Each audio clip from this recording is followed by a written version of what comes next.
Hello friends, Duncan at Free as an Eagle up at the A-frame. I just thought I'd say hi. I attempted to yesterday and I started a video, got a few minutes in, and then my phone decided it was out of space, so I had no internal memory left to do the video, so I had to bail out of it. Then I moved some things around to make room. So yeah, this morning is beautiful out, another sunny day, going to be another warm one I think. And yeah, I just played a few seconds of relative silence there because the other day I came up here and I was wiped out, exhausted. I'd had a very, very productive day the day before with my son and my son-in-law working up here, and we'd exhausted ourselves, and I'd coffeeed my way through to getting the lawn cut and other things at my other house. And I woke up in the next morning and I could barely do anything. It was useless. So I came up here and I decided at one point just to set everything down and walk out on the back deck, and it was beautiful. I just sat down in a plastic Adirondack chair and listened to the birds singing, and I'm like, you know what, this is cool. I realize how strange things happen when you decide to manifest a dream, and the dream is good, but the reality of making it into an actual realization is a lot of work, and you get absorbed into the work, and pretty soon you're pouring yourself into that, and you kind of lose sight temporarily of the beauty of nature that you're there for. So it's an interesting thing. This has been a real trip doing this project because the dreaming is good and it's fairly easy, and then you get down to the brass tacks of actually building something, and then you've got to get focused and put a lot of time and energy and effort in. So it's a journey. It's not a quickly achieved thing. It's been a journey. It's a good journey, and I'm learning a terrific amount. It's making me face my own limitations and ignorance and impatience and other things, and you're forced to get focused and learn many skills to do this. I had a lot of these skills, but that I had developed over 30 years of contracting work, but never had I had an opportunity to manifest my own personal vision or dream of a little house. So this has really been a trip, and it's kind of, I was talking yesterday in the video that I couldn't finish. There used to be this book when I was a kid. My mom was really into reading and kind of philosophical things, and one of the books was called Zen and the Art of Motorcycle Maintenance.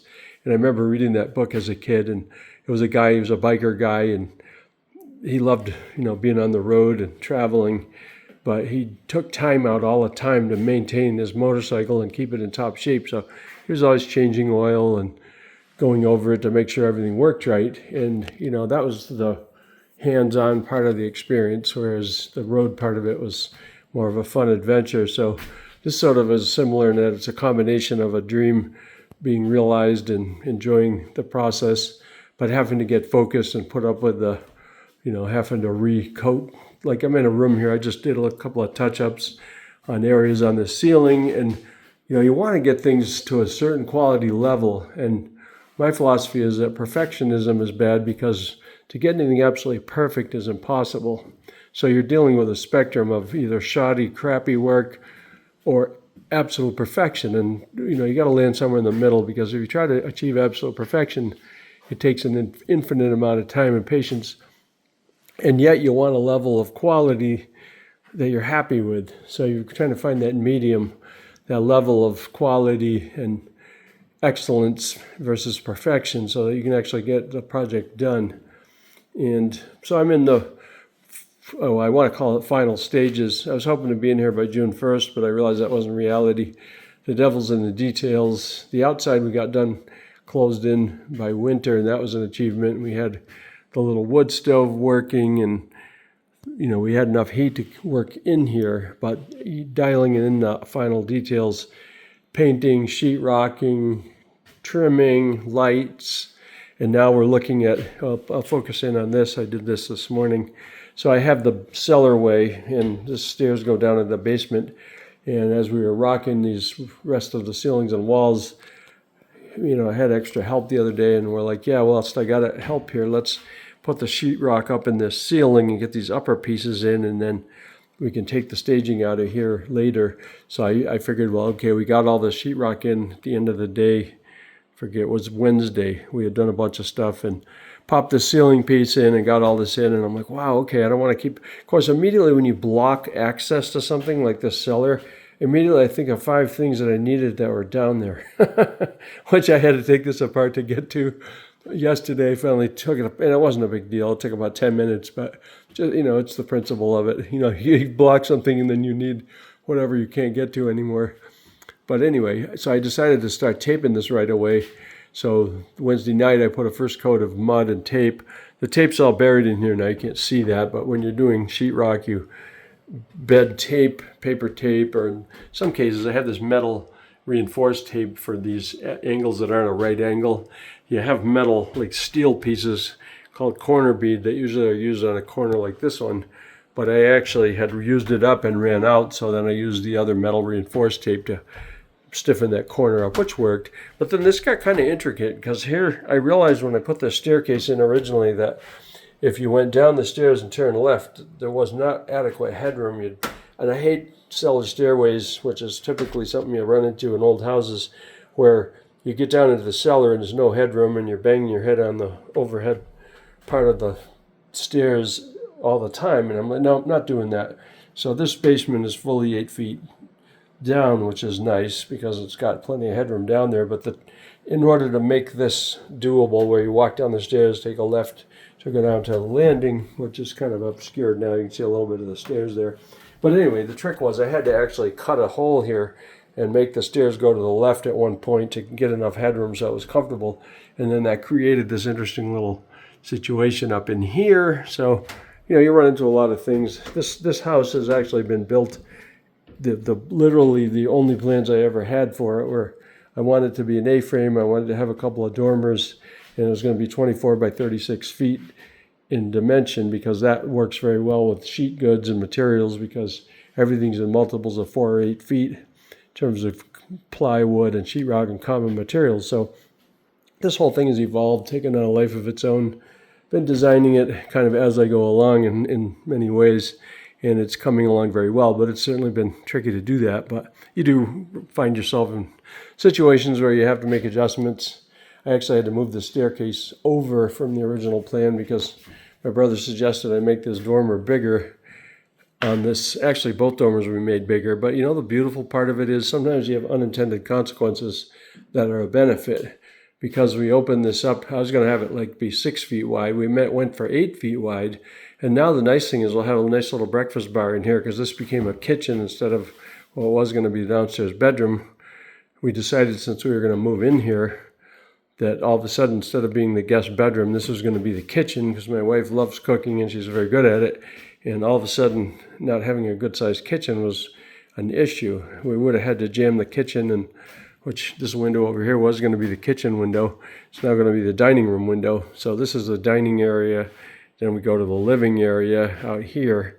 And this kitchen needed to be a little bigger. And actually, it's going to work out quite nicely. I'll have a little breakfast bar where those windows are, sink over on this side, and appliances over on this side. So everything's starting to shape up. But again, this has been a very malleable project because I've made a lot of little changes as we've gone along, but it's coming along beautifully. There haven't been any problems we haven't been able to surmount, at least theoretically. So it's kind of flowing along.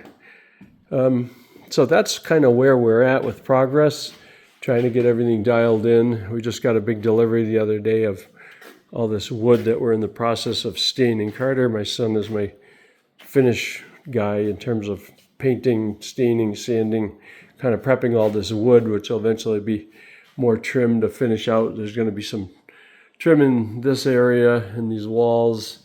Upstairs, there's a bunch of trim in the bedroom area, which maybe I'll take a walk up.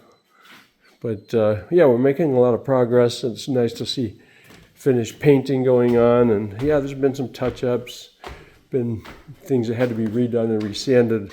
The lighting is kind of everything. Lighting is crazy because the light coming in at an angle will illuminate any defects you have. And in certain conditions, you will not see them.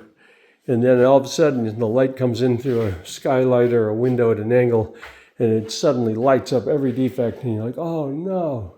So I've had to do a number of little touch-ups and adjustments, but little by little, we're getting it right. And then I did have downstairs in the kitchen, my brother recommended using a bright white paint for the ceiling, which is very reflective for light, but man, does it show up the defects. It's too glossy. So I ended up buying a very, the best quality gallon of ceiling paint I could get, and I realized it's flat and it sucks up light. So yeah, it doesn't bounce the light down the way you might want. But on the other hand, I had to hunt for the defects that I was seeing before. I had to search for them with light, and they were hard to find. So I'm like, I like that. I need that type of feature once in a while because I don't want to see every defect.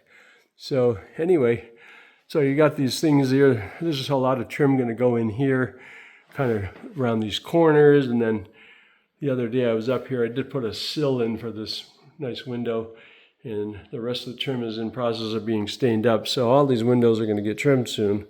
I think the major achievement over the last couple of weeks is to get all the sheetrock in and downstairs. And we actually have every outlet and most every switch in here now functioning. So I had to run a lot of circuits in the kitchen, put a lot of circuits in there to avoid blowing breakers. We don't use fuses anymore because of the house we now live in originally had a 60 amp fuse panel, and we were constantly, got switched over to breakers at some point, but half the house was on about 2 circuits and we were always blowing breakers. So I did some rewiring to correct for that, which definitely helped. But up here I'm like, nope, we're not going to do that. So up in this kitchen I have, and then one thing that's important too is in kitchens and bathrooms you want GFIs they break the circuit if any electricity goes through in the improper way. If things get grounded out, they usually mean something malfunctions. So these GFIs are protection.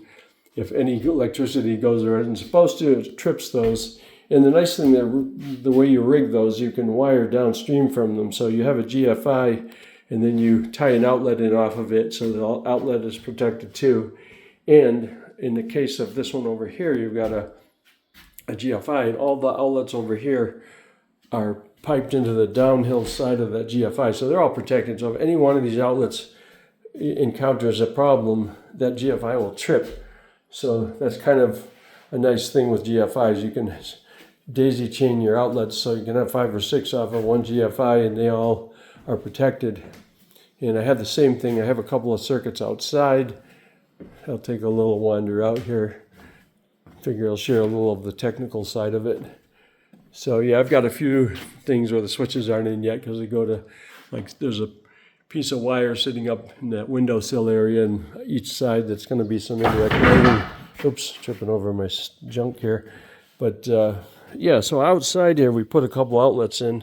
These outlets are exterior outlets designed to, not get water in them, and they have gaskets and everything. So this one over here, they have to be on a GFI too in case they get wet. And the nice thing is, what we did is put the GFIs on the inside, like this, and then before we sheetrocked, we simply ran the line from that GFI out to the outside outlet. So those are protected too. And they don't have to have the GFIs on the outside. It's just a nice, I thought I'd put them on the inside, and then the inside ones are protected too. So anyway, that's where we're at. I won't go on too long, but I just wanted to let you catch up with us, see where we're at. And now the move-in date now is, we're shooting for August. So that is my goal. I have everything in. I have to order. I just measured for the kitchen floor. I have sinks and lighting and all kinds of things standing by waiting to go in, doors waiting to go on the rooms. So, if we make a good push the next couple, end of July, I think we're going to be pretty damn close. And we'll have the bathrooms and kitchen functioning and maybe a few cabinets and things to build. But I think once it's substantially ready to move into and there's a floor in here, that will signify that the hard work's been done. And then we'll get to enjoy being here and relax a little bit and listen to birds sing and things like that. But anyway, beautiful day out. I'm going to get a little more work done before I head down and clean the pool and do some other stuff. But yeah, beautiful day out there. Hope you're having a good summer so far. It's been pretty nice. And I'll check in with you again soon. Take care.